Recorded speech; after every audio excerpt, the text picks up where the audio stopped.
তৌহিদি জনতা, তারপর হচ্ছে মব জনতা নামে এই জিনিসটা হচ্ছে নর্মালাইজ করা হচ্ছে।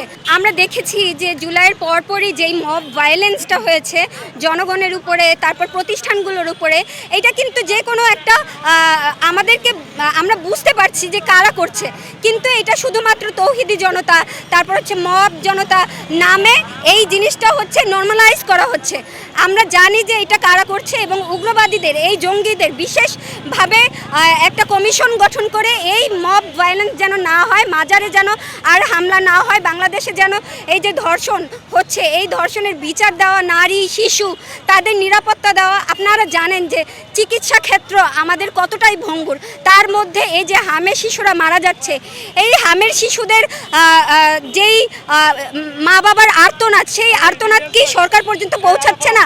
এই যে শিশুরা যে মারা যাচ্ছে, এই যে ইমার্জেন্সি একটা বিষয়, সরকার থেকে আজ পর্যন্ত ইমার্জেন্সি কি স্টেপ নেওয়া হচ্ছে এর বিরুদ্ধে, এবং ইন্টারিমের সময়ে যেই ব্যর্থতার কারণে হচ্ছে আজকে এই শিশুরা মারা যাচ্ছে, সেই ব্যর্থতা আইডেন্টিফাই করে সরকার যেন তাদেরকে বিচারের আওতায় আনে, সেটাই আমাদের দাবি। এই যে হামের টিকার অভাবে যেই ক্রাইসিসটা হয়েছে বাংলাদেশে, এই যে শিশুদের উপর মানে একদম শিশুদের উপর এই জিনিসটা, এই যে রাষ্ট্রীয় নির্যাতনের মাধ্যমে যেই ক্রাইসিসে পড়েছে সাধারণ জনগণ, সেইটার জন্য একটা ইমার্জেন্সি কোনো কমিশন তৈরি করতে পারতো সরকার।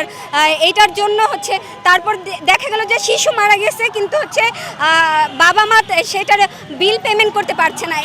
এই বিষয়ে সরকার কোনোভাবেই কোনো রকমের বিবৃতি বা কোনো কিছু দিচ্ছে না এখন পর্যন্ত, এবং কাউকে এর দায়ী করছে না।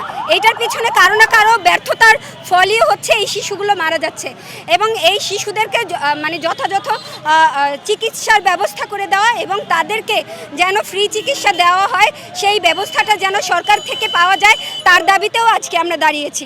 এবং বাংলাদেশের সমস্ত ধর্ষণ এবং হচ্ছে মাজারে হামলা, তাদের বিচারের জোর দাবি জানাচ্ছি আমরা।